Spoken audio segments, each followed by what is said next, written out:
Hello friend, मैं Sunil Kumar showroom classes में आपका स्वागत है। हम आशा करते हैं कि आप लोग अच्छे होंगे।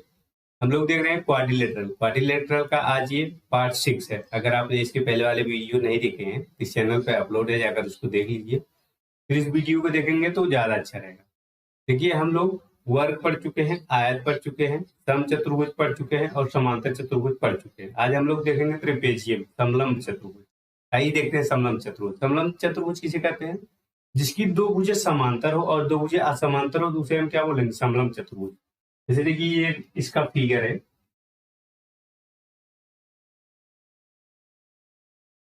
यहाँ देखिए, ये समलंब चतुर्भुज का फिगर है। ये दोनों भुजाएं समांतर होती है और ये दोनों भुजाएं असमांतर होती है। कभी कभी ये दोनों भुजाएं समान हो जाती है। ये दोनों भुजाएं कभी कभी बराबर हो जाती है। जब इसे बराबर हो जाती है समद्विबाहु चतुर्भुज, इसे समद्विबाहु समलंब चतुर्भुज बोलते हैं।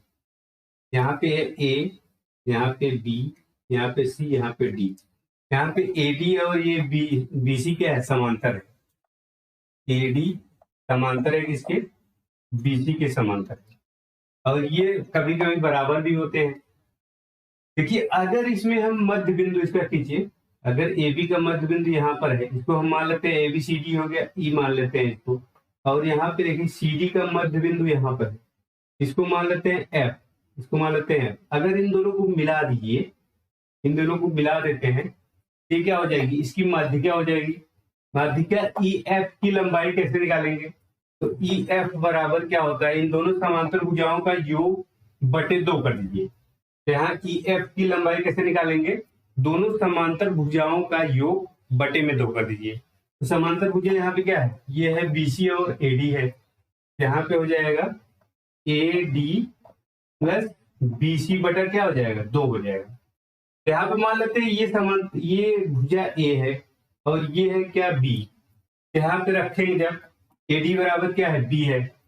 यहाँ पे हो जाएगा बी प्लस बीसी, बीसी के ए है। यहाँ पे ए बटा कितना हो जाएगा? तो इसको इस तरह से लिख सकते हैं, ए प्लस बी बटा में 2 लिख सकते हैं। यहाँ देखिए, अगर आपसे पूछा जाए ई एफ की लंबाई, यहाँ देखिए ये मध्य बिंदु है, यहाँ पे ए बी का ये मध्य बिंदु ई है और यहाँ पे सी डी का मध्य बिंदु एफ है। यहाँ पे इसको मिला देते हैं तो इसकी माध्यिका की लंबाई अगर आपसे पूछी जाए तो माध्यिका की लंबाई इन दोनों समांतर भुजाओं के योग के आधी होती है। अब देखिए, अगर इसको कैसे निकालेंगे? देखिए कैसे आया ये। अगर इसको देखना चाहते हैं तो यहाँ पे इसको एक देखिए, एक विकर्ण खींच दीजिए। यहाँ पे इसका एक विकर्ण खींच देते हैं। अब देखिए, ये 2 त्रिभुजों में बढ़ गया।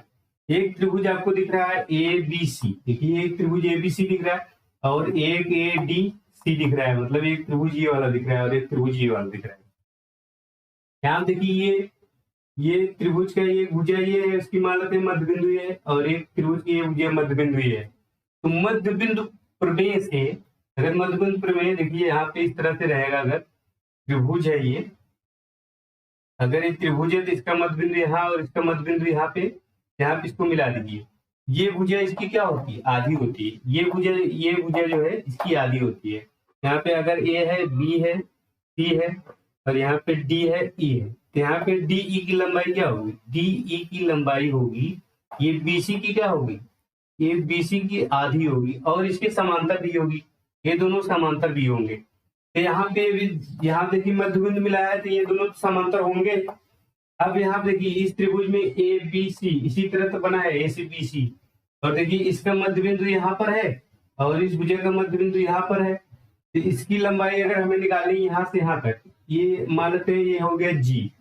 तो यहाँ से ई और जी की लंबाई निकालना है तो ये इस भुजा की आधी हो जाएगी ना। देखिए त्रिभुज बना हुआ है, त्रिभुज यहाँ पे मध्य बिंदु दोनों मिला दीजिए। तो ये जो ये माध्यिका होगी ये किसकी लंबाई होगी? ये इस भुजा की आधी होगी। तो यहाँ से यहाँ तक की लंबाई कितनी हो जाएगी? ये हो जाएगी a/2 हो जाएगी। देखिए ये त्रिभुज है और यहाँ पे इसके मध्य बिंदु है, यहाँ पे इसकी लंबाई क्या होगी? इस भुजा की आधी होगी। अब दूसरे वाले त्रिभुज में देखते हैं। दूसरे वाले त्रिभुज में देखिए ए डी सी, इस वाले त्रिभुज में यहाँ देखिए इस वाले त्रिभुज में सी डी का मध्य बिंदु ये है और ए सी का मध्य बिंदु ए है। अब देखिए ये जो है मध्य बिंदु है, तीसरे भुजा क्या होगा? समांतर होगा। यहाँ देखिए दो भुजाओं अगर मध्य बिंदु को मिलाते हैं तो तीसरे भुजा की आधी होती है और समांतर होती है। हम लोग त्रिभुज में पढ़ चुके हैं, ट्रायंगल में पढ़ चुके हैं। तो यहाँ पे देखिए ये त्रिभुज बन रहा है ADC, इसका मध्य बिंदु मिलाते हैं, इसका मध्य बिंदु मिलाते हैं, तो मध्य बिंदु को मिलाएंगे तीसरी भुजा के। अब देखिए इस त्रिभुज की तीसरी भुजा ये है, इस तीसरी भुजा की आधी होगी और इसके समांतर भी होगी। ये भुजा यहाँ से यहाँ तक क्या होगी, इसकी आधी होगी, तो b/2 होगी। ये कितनी होगी, b/2 होगी। अब यहाँ पे देखिए, यहाँ पे EG बराबर कितना है, a/2 है, a/2 है।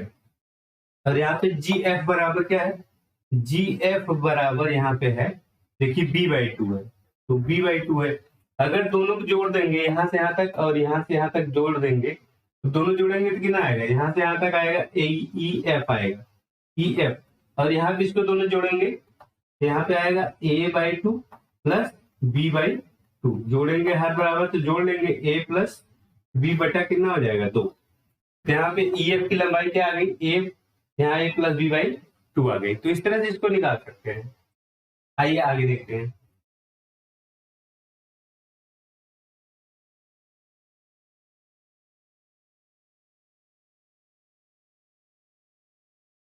देखिए अगर क्वेश्चन इसमें आ जाए, क्वेश्चन अगर a बराबर यहाँ पे आ जाए 9 सेंटीमीटर और यहाँ पे आ जाए b बराबर 7 सेंटीमीटर, फिर पूछा जाए EF की लंबाई बताइए। EF की लंबाई कैसे बताएंगे, तब यहाँ पे हो जाएगा EF बराबर, यहाँ पे 9 रखेंगे, 9 प्लस यहाँ पे रखेंगे 7, बटे में क्या हो जाएगा, 2 हो जाएगा।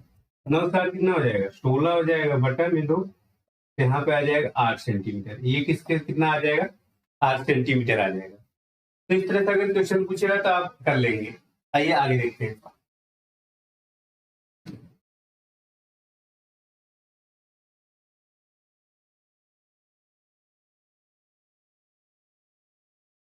ये एक समलंब चतुर्भुज है, समलंब चतुर्भुज A B C D है।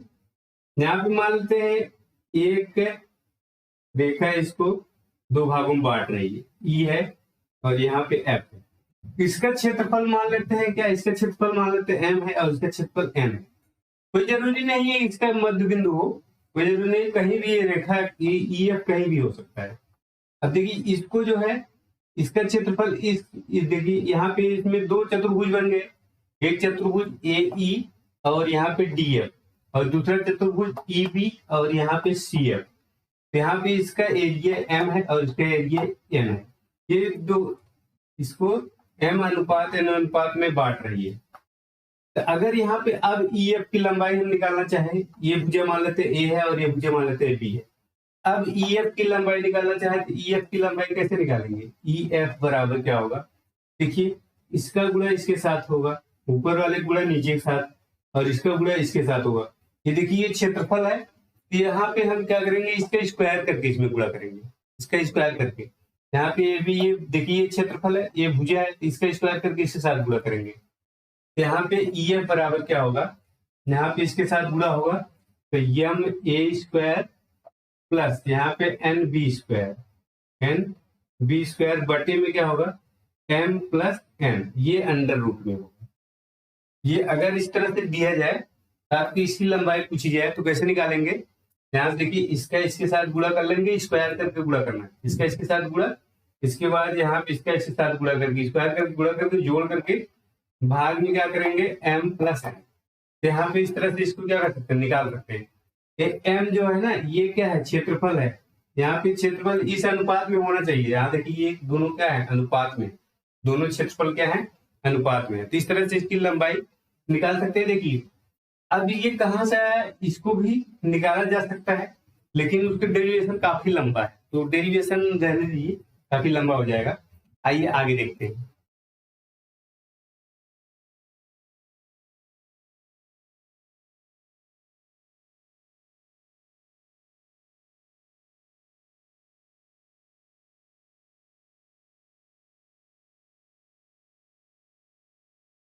ध्यान देखिए, अगर इसका हम क्षेत्रफल निकालना चाहें, इस ट्रिपेजियम का क्षेत्रफल निकालना चाहें, तो क्षेत्रफल कैसे निकाल पाएंगे।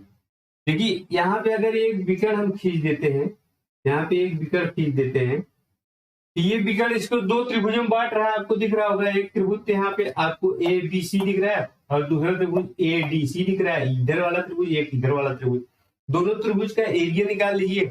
अगर दोनों त्रिभुज का एरिया निकाल लेंगे तो जोड़ दीजिए। तो यहाँ पे अगर इसका हम एरिया निकालना चाहें तो त्रिभुज का एरिया क्या होता है, हाफ बेस इंटू हाइट होता है। लेकिन इस त्रिभुज के ये तो पता ही नहीं कौन सा त्रिभुज है, यहाँ देखिए पता नहीं चला। तो इसका हाइट निकालेंगे, ये क्या होगी, इसकी हाइट होगी h। यहाँ पे बी सी डी हो गया, यहाँ मान लीजिए ई, ये है क्या, ई है, यहाँ पे ई, यहाँ पे लंब डाल दीजिए। लंब डालेंगे यही तो इसकी हाइट होगी। यहाँ देखिए इन दोनों भुजाओं के बीच की दूरी तो इसकी हाइट है। कोई भी अगर आकृति हो उसका बेस और हाइट पता चल जाए तो उसका क्षेत्रफल निकाल सकते हैं।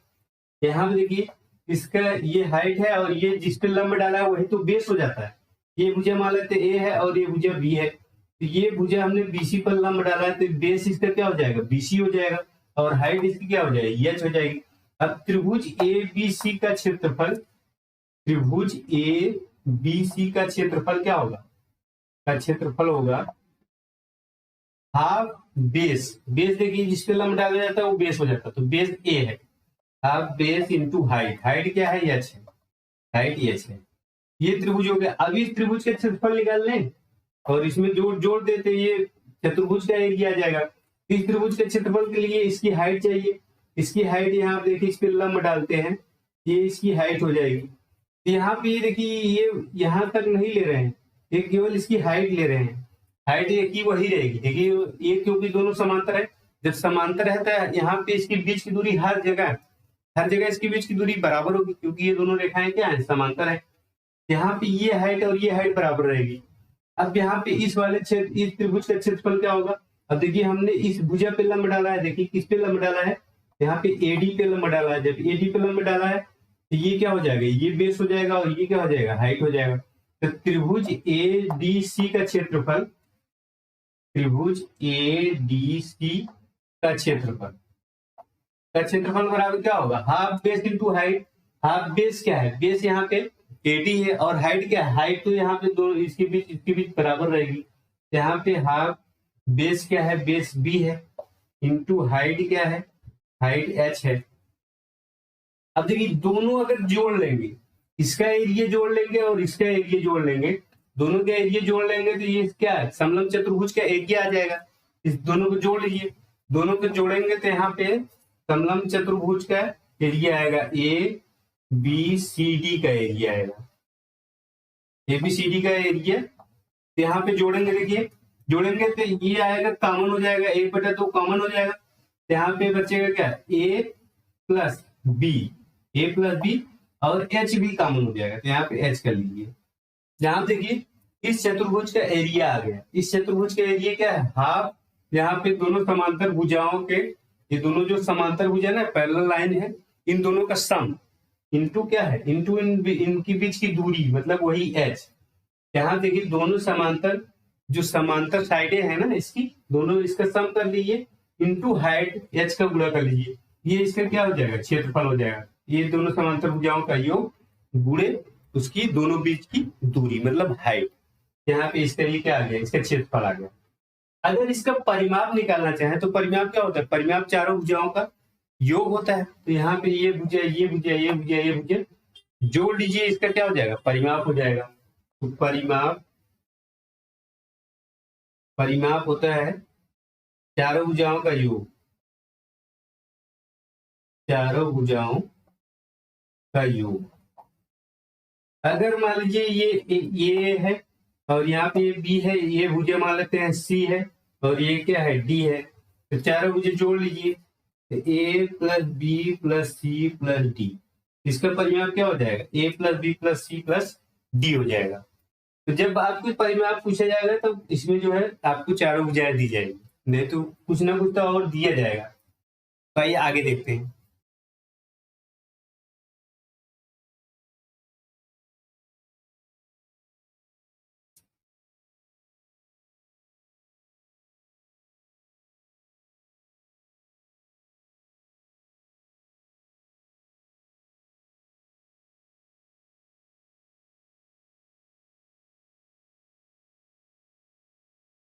देखिए समांतर चतुर्भुज है, यहाँ पे इसके दो विकर्ण होंगे। यहाँ देखिए इसके दो विकर्ण है, ए बी सी डी।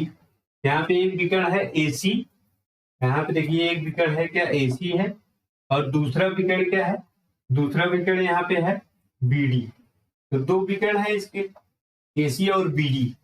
ये देखिए पहले वाले चतुर्भुज की तरह इसको जो है दो बराबर भागों में नहीं बांटते, इसके विकर्ण जो है इसके दो बराबर भागों में नहीं बांटते हैं। पहले हम इसके एरिया की बात कर लेते हैं। देखिए यहाँ पे एक बात समझ लीजिए, यहाँ पे जैसे दो समांतर रेखा है, दो समांतर रेखा है, यहाँ पे एक त्रिभुज बना रहा है। अगर एक त्रिभुज बना है यहाँ पे, यहाँ देखिए ये बेस है त्रिभुज का, ये क्या है, बेस है, और एक त्रिभुज और बना है यहीं पे, इसी बेस से एक त्रिभुज अगर बना है। यहाँ देखिए अगर समान बेस से दो त्रिभुज बने हैं तो दोनों का एरिया क्या होता है, समान होता है। यहाँ पे दो समांतर रेखाएं हैं, एक समांतर रेखा मान लीजिए ए बी है, और एक यहाँ पे है सी डी है। इसको मान लेते हैं ई, इसको मान लेते हैं एफ, इसको मान लेते हैं जी, इसको मान लेते हैं एच। यहाँ देखिए आपको दो त्रिभुज दिख रहा होगा, पहले त्रिभुज आने पर बनाया क्या, ई जी एच, मतलब इस वाले त्रिभुज की बात कर रहे हैं, इस वाले त्रिभुज की ई जी एच, और यहाँ पे एक त्रिभुज की बात कर रहे हैं, यहाँ पे एफ जी एच, तो इस वाले त्रिभुज की बात कर रहे हैं। तो दोनों त्रिभुजों का एरिया क्या होता है, सेम होता है। यहाँ पे वैसे ही तो बना है, देखिए दो समांतर रेखा है और ये बेस हो गया, तो ये त्रिभुज ये वाला बन रहा है, देखिए बी डी सी, एक त्रिभुज बी डी सी बन रहा है ये वाला त्रिभुज, और एक त्रिभुज बन रहा है ए बी सी, मतलब ये वाला त्रिभुज बन रहा है। ये वाले त्रिभुज की देखिए दोनों का एरिया सेम होगा, मतलब इसका एरिया सेम होगा, और जो दूसरा वाला त्रिभुज बन रहा है इसका एरिया सेम होगा। यहाँ देखिए इसका, इन दोनों त्रिभुजों का एरिया सेम होगा, और दोनों में कॉमन क्या है, ये दोनों, ये एरिया दोनों में कॉमन है, ये एरिया दोनों में क्या है, कॉमन है। जब दोनों हम बता रहे, जब मतलब त्रिभुज के एरिया सेम है, तो ये दोनों कॉमन हो गए, तो ये क्या है, ये और ये दोनों क्या होंगे, बराबर हो जाएंगे। तो ये इसका एरिया और इसका एरिया बराबर हो जाएगा। इसका एरिया मान लेते ए है, इसका एरिया भी क्या हो जाएगा, ए हो जाएगा। यहाँ पे यहाँ से देखिए दोनों त्रिभुज का एरिया सेम हो गया। अब ये इसमें क्या हो गया, ये दोनों में कॉमन हो गया, ये एरिया दोनों में कॉमन हो गया। जब ये एरिया इतना निकल गया तो ये और ये दोनों सेम होना चाहिए ना, क्योंकि दोनों का एरिया तो सेम है, ये कॉमन है, तो ये एरिया और ये एरिया क्या हो जाना चाहिए, सेम होना चाहिए। मान लेते हैं ए एरिया क्या है, इसको मान लेते हैं एक्स और इसको मान लेते हैं वाई, तो ए एरिया ए और ये, देखिए इसका दोनों का गुणनफल और इसका ये सामने सामने के एरिया जो है, ये गुणनफल क्या होता है, बराबर होता है। मतलब इसका एरिया और इसका एरिया गुणा कर दीजिए, और इसके एरिया इसका एरिया गुणा कर दीजिए, दोनों क्या हो जाते हैं, इक्वल हो जाते हैं। मतलब यहाँ पे ये होगा ए गुणे ए बराबर यहाँ पे होगा एक्स गुणे वाई, यहाँ पे होगा एक्स गुणे वाई होगा। यहाँ देखिए ए गुणे ए बराबर एक्स गुणे वाई, मतलब इसका एरिया और इसका एरिया गुणा करेंगे तो फिर इसके एरिया गुणा और इसके एरिया गुणा दोनों क्या होंगे, इक्वल होंगे, दोनों क्या होंगे, बराबर होंगे।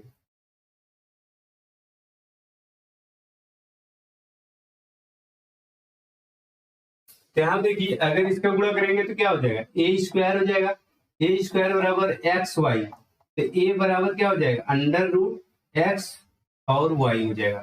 तो अगर इसका एरिया ए है और उसका वाई है, इसका एरिया क्या हो जाएगा, अंडर रूट एक्स वाई, क्या हो जाएगा, अंडर रूट एक्स वाई। मतलब इसका दोनों का अगर पता है तो इसका निकाल सकते हैं अंडर रूट एक्स वाई, और ये दोनों बराबर है तो ये भी क्या हो जाएगा, अंडर रूट एक्स वाई हो जाएगा। ये संबंध होता है इनमें, आप लोग याद रखिएगा। देखिए ये संबंध होता है, अगर इसका एरिया पता है तो इसका भी निकाल सकते हैं, इसका भी निकाल सकते हैं। और देखिए अगर इन दोनों में से किसी के एरिया पता है, देखिए इसका और इसका पता है तो इसका भी निकाल सकते हैं, और इसका पता है तो इसका भी निकाल सकते हैं। ये इसमें क्या होता है, रिलेशन होता है। अब एक रिलेशन और होता है इसमें, वो रिलेशन क्या है, देखिए यहाँ पे अगर हम त्रिभुज यहाँ पे मान लेते हैं ओ, ये क्या है, ओ है, यहाँ पे बी ओ सी, एक त्रिभुज बी ओ सी है और एक त्रिभुज ए ओ डी, मतलब इस त्रिभुज की बात कर रहे हैं, इस वाले त्रिभुज की और इस वाले त्रिभुज की बात कर रहे हैं। दोनों त्रिभुज यहाँ देखिए समरूप त्रिभुज नहीं दिख रहा है आपको, समरूप त्रिभुज है। कैसे समरूप त्रिभुज है, आइए देखते हैं। यहाँ देखिए ये दोनों एंगल क्या है, वर्टिकली अपोजिट एंगल है, ये दोनों इक्वल होते हैं। हम लाइन एंड एंगल में पढ़ चुके हैं ना, ये एंगल और ये एंगल क्या होते हैं, इक्वल होते हैं। ये एंगल और ये एंगल इक्वल हो जाएगा। अब जो दो समांतर रेखा है, यहाँ पे जो एंगल ये यहाँ पे बनेगा वही एंगल यहाँ पे बनेगा, क्योंकि ये दोनों ये दोनों एंगल जो है अल्टरनेट एंगल है, मतलब एकांतर कोण है, ये दोनों बराबर होते हैं। जैसे देखिए कि हम लोग लाइन एंड एंगल में पढ़ चुके हैं, अगर दो समांतर रेखा है और एक इसको तिर्यक रेखा काट रही है, एक तिर्यक रेखा अगर इसको काट रही है तो यहाँ पे जो कोण बनता है वही कोण यहाँ पे बनता है, क्योंकि ये दोनों कोण अल्टरनेट कोण है, मतलब एकांतर कोण है। तो एकांतर कोण क्या होते हैं, बराबर होते हैं। ये कोण ये और ये कोण बराबर होगा। मान लेते हैं ये कोण क्या है, एल्फा मान लेते हैं, इसको मान लेते हैं एल्फा। ये भी कोण क्या हो जाएगा, एल्फा हो जाएगा। यहाँ पे दिख रहा है नहीं, ए एल्फा होगा और यहाँ पे ए एल्फा होगा। और देखिए यहाँ पे जो कोण बनेगा वही कोण यहाँ पे भी बनेगा, क्योंकि देखिए समांतर रेखा के तिर्यक रेखा काट रही है, दोनों कोण अल्टरनेट एंगल है, ये एंगल बराबर होंगे। इसको मान लेते हैं बीटा, इसको मान लेते हैं बीटा और इसको भी मान लेते हैं बीटा। और ये दोनों बराबर हैं, ये दोनों यहाँ पे देखिए बराबर तो ये है ही पहले से। तो यहाँ पे जब ये दोनों ये अब क्या होंगे, यहाँ पे सभी एंगल इसके बराबर हो गए। जब सभी एंगल जब इसके बराबर हो गए तो ये कौन सा त्रिभुज हो गया, ये समरूप त्रिभुज हो गया, मतलब सिमिलर ट्रायंगल हो गए। जब सिमिलर ट्रायंगल हो गए, यहाँ से देखिए अगर इसका हम क्षेत्रफल निकालना चाहें दोनों का, यहाँ देखिए त्रिभुज बीओसी का क्षेत्रफल, त्रिभुज बीओसी का क्षेत्रफल बट्टे में, देखिए बट्टे में त्रिभुज यहाँ पे एओडी का क्षेत्रफल, मतलब इसका क्षेत्रफल और इसका क्षेत्रफल दोनों हमने अभी देखा, ये दोनों प्रूव किया कि ये दोनों सिमिलर ट्रायंगल है। जब सिमिलर ट्रायंगल है, इनके एरिया का अनुपात इसके भुजाओं के जो है वर्ग के अनुपात के क्या होता है, बराबर होता है। ये हम लोग कहाँ पढ़ चुके हैं, ट्रायंगल में पढ़ चुके हैं। यहाँ देखिए यहाँ पे बीओसी का क्षेत्रफल और फिर बटे में एओडी का क्षेत्रफल, यहाँ पे त्रिभुज एओडी का क्षेत्रफल बराबर क्या होगा, इनकी जो है संगत भुजाओं के वर्ग के बराबर होगा। संगत भुजाओं के अनुपात के वर्ग के क्या होता है, बराबर होता है। तो संगत भुजा यहाँ पे क्या क्या है, एक संगत भुजा यहाँ पे बीसी है और एक संगत भुजा एडी है। देखिए बीसी किसके सामने है, इसके सामने है। इसके मान लीजिए ये कोण क्या है, फाइव मान लीजिए, यहाँ पे अल्फा बीटा मान लीजिए, यहाँ पे इसको मान लीजिए फाइव, ये कोण क्या है, फाइव। तो फाइव के सामने क्या है, ये वाला एंगल, और इस फाइव के सामने क्या है, इसकी संगत भुजा। अब इसमें देखिए संगत भुजा कैसे पहचानेंगे, देखिए यहाँ अल्फा के सामने वाली भुजा ले रहे हैं तो इसमें भी अल्फा के सामने वाली भुजा लेंगे, वही उसका क्या होगा, संगत भुजा होगा। यहाँ पे हम क्या ले रहे हैं, बीसी ले रहे हैं, यहाँ पे क्या लेंगे, फाइव सामने वाला ले रहे हैं, फिर इसके सामने वाला क्या है, एडी है। तो यहाँ पे पहले बड़ा वाला त्रिभुज लिखा है बीओसी, तो यहाँ पे पहले ए वाली भुजा लेंगे बीसी, यहाँ पे लेंगे क्या होगा बीसी बटे में, तो देखिए फाइव सामने, यहाँ पे इसका संगत भुजा क्या है, एडी है, यहाँ पे एडी लेंगे और ये इसके वर्ग के क्या होता है, बराबर होता है। अब यहाँ देखिए ये भुजा मान लीजिए ए है और ये भुजा बी है, यहाँ पे रख सकते हैं। अब देखिए बीओसी का क्षेत्रफल यहाँ पे क्या है, वाई है, और यहाँ पे देखिए ए ओडी का क्षेत्रफल क्या है, एक्स है।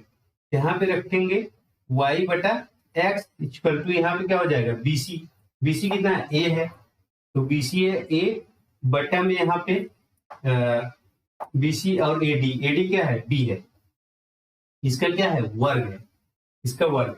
ये भी रिलेशन होता है, इसको भी याद रखिएगा, कभी कभी एग्जाम में जो है पूछा जाता है। यहाँ देखिए एक्स, यहाँ पे Y upon X equal to, यहाँ पे क्या होता है, A square upon B square होता है। तो इस तरह से ये संबंध होता है। अब देखिए इसी से एक चीज और पता चल सकती है, वो चीज क्या है, देखिए यहाँ पे अगर हम देखें, यहाँ देखिए अगर ये दोनों सिमिलर ट्रायंगल हैं, इनकी भुजाओं का अनुपात क्या होता है, बराबर होता है। भुजाओं का अनुपात क्या होगा, बराबर होगा। यहाँ पे अगर हम देखिए, यहाँ पे अगर हम ये भुजा लें तो बीटा के सामने वाली भुजा क्या है, ये है बीसी, बीटा के सामने वाली भुजा क्या है, देखिए बीटा है, ये एंगल बीटा है, तो बीटा के सामने वाली भुजा क्या है, यहाँ पे बीसी है, यहाँ पे हो जाएगा बी सी। और अब इसकी संगत भुजा क्या है, इसकी संगत भुजा देखिए बीटा के सामने वाली भुजा हमने लिया है, यहाँ पे भी बीटा के सामने वाली भुजा लेंगे, यहाँ पे ये हो गया बीओ, सॉरी ये हो गया बीओ हो गया। देखिए बीटा के सामने वाली भुजा क्या है, बी ओ, बीटा के सामने वाली भुजा बीओ, तो बीओ हो गया बटे में। अब इसका संगत भुजा कौन है, अब देखिए जिस कोण के सामने वाली भुजा ली है उसी इसमें भी उसी कोण के सामने वाली भुजा लेंगे। यहाँ पे बीटा सामने लिया तो यहाँ पे भी बीटा सामने लेंगे। तो बीटा वाली सामने वाली भुजा क्या है, ओडी है। यहाँ पे क्या है, या डीओ या ओडी ले लीजिए। अब बराबर होगा, देखिए इसकी संगत भुजाओं का अनुपात क्या होता है, बराबर होता है। अब इसमें से अगर हम यहाँ पे ले अल्फा सामने वाली भुजा, देखिए अल्फा सामने वाली भुजा क्या है, यहाँ पे सीओ है या ओसी है, यहाँ पे सीओ ले लीजिए। बट्टे में देखिए यहाँ पे अल्फा सामने वाली भुजा लिया, इसमें भी अल्फा सामने वाली भुजा लेंगे। अल्फा सामने वाली भुजा क्या लेंगे, यहाँ पे एओ हो जाएगा। क्या हो जाएगा, एओ हो जाएगा। यहाँ पे इसका मतलब समझ रहे हैं, इसके विकर्ण का जो जिस अनुपात में इसको काट रहे हैं, यहाँ देखिए वही अनुपात है। यहाँ देखिए क्या है, इसके विकर्ण जो है इसको बराबर अनुपात में काटते हैं। और जो हम लोग चतुर्भुज पढ़ रहे थे उसके विकर्ण क्या होते थे, उसके विकर्ण बराबर भागों में बांटते थे। जैसे और हो गया, जैसे आयत हो गया, आयत के जो है विकर्ण क्या होते थे, तो बराबर भागों में बांटते थे। लेकिन यहाँ पे क्या होता है, इसके क्या होता है, समान अनुपात में काटते हैं। यहाँ पे इसका यहाँ से यहाँ तक अनुपात, और यहाँ से यहाँ तक अनुपात, और यहाँ से यहाँ तक अनुपात, और यहाँ से यहाँ तक अनुपात, ये क्या होता है, बराबर होता है। यहाँ पे कैसे बराबर होता है, देखिए ये दोनों सिमिलर ट्रायंगल बन गए। जब सिमिलर ट्रायंगल बन गए तो इनकी भुजाओं का अनुपात क्या होना चाहिए, बराबर होना चाहिए। तो इसकी भुजाओं का अनुपात ही तो है ये।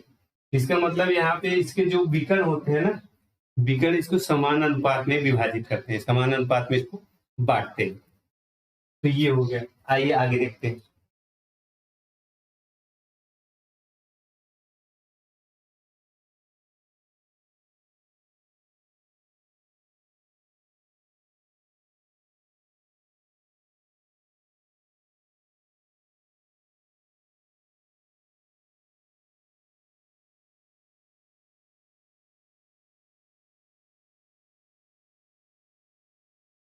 यहाँ पे ए बी सी डी और ये हो गया डी।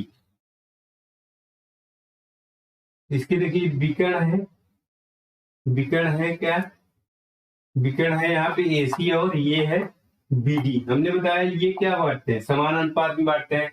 यहाँ पे बीओ, बीओ यहाँ से यहाँ तक की दूरी बीओ बटा फिर यहाँ से यहाँ तक की दूरी, ये हो जाएगा ओडी बराबर। यहाँ पे देखिए ओसी, यहाँ से यहाँ तक की दूरी, तो ओसी बटे में यहाँ से ओसी हो गया, और यहाँ से यहाँ तक की दूरी एओ, एओ। ये क्या होते हैं, ये इक्वल होते हैं। तो ये बात आप लोग याद रखिएगा। अब इसमें लगभग सब हो गया, अब इसमें कुछ नहीं बचा है। क्वेश्चन आइए, कुछ क्वेश्चन है उसको देख लेते हैं। बाकी अब ये खत्म हो गया। देखिए इसमें सारी चीजें हमने बता दी है और इसमें ज्यादा कुछ नहीं है। तो आइए आगे देखते हैं क्वेश्चन।